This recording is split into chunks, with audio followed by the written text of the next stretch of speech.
আসসালামু আলাইকুম। আমার আজকের রেসিপি বরবটি ভর্তা। প্রথম আমি বরবটি নিয়ে নিলাম, এটাকে ভালো করে ধুয়ে পরিষ্কার করে সিদ্ধ করে নিয়ে নিলাম।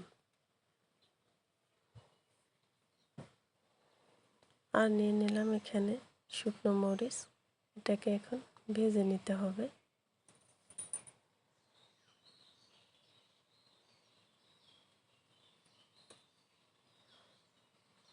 ভেজে নেওয়া হয়ে গেছে, তো এখন এই মরিচের ভিতরে বরবটি যে সিদ্ধ করে রেখেছি ওটাকে দিয়ে ভালো করে এখন ভেজে নিতে হবে। আর অল্প একটু সাদা তেল দিয়ে দিব স্বাদের ব্যালেন্সের জন্য। এই তেলটা দেওয়ার কারণেই এই ভর্তাটা খেতে বেশি মজা লাগে। তো এখন তেলের সাথে আরও একটু ভালো করে ভেজে নেব। ভেজে নেওয়া হয়ে গেছে, এখন তুলে নেব। এখানে এই ভর্তাগুলো করার জন্য আমি শুকনো মরিচ আর কাঁচা মরিচ দুটোই ঢেলে নিয়েছি। এখন শিলপাটা এগুলো ভালো করে বেটে নিব।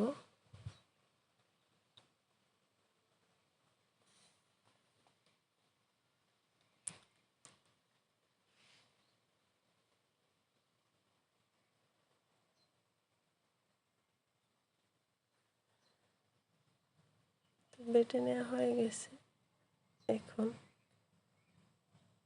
এগুলোকে আমার পেঁয়াজ কুচি দিয়ে দিতে হবে আর দিয়ে দিতে হবে লবণ স্বাদ মতো।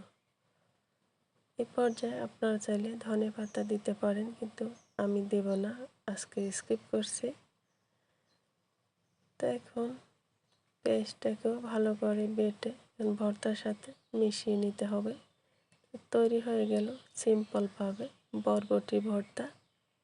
এখন তুলে নিব। সবশেষে একটু পরিবেশন করে দেখাই, কেমন লাগলো কমেন্টে জানাবেন। আজ এই পর্যন্তই, আল্লাহ হাফেজ।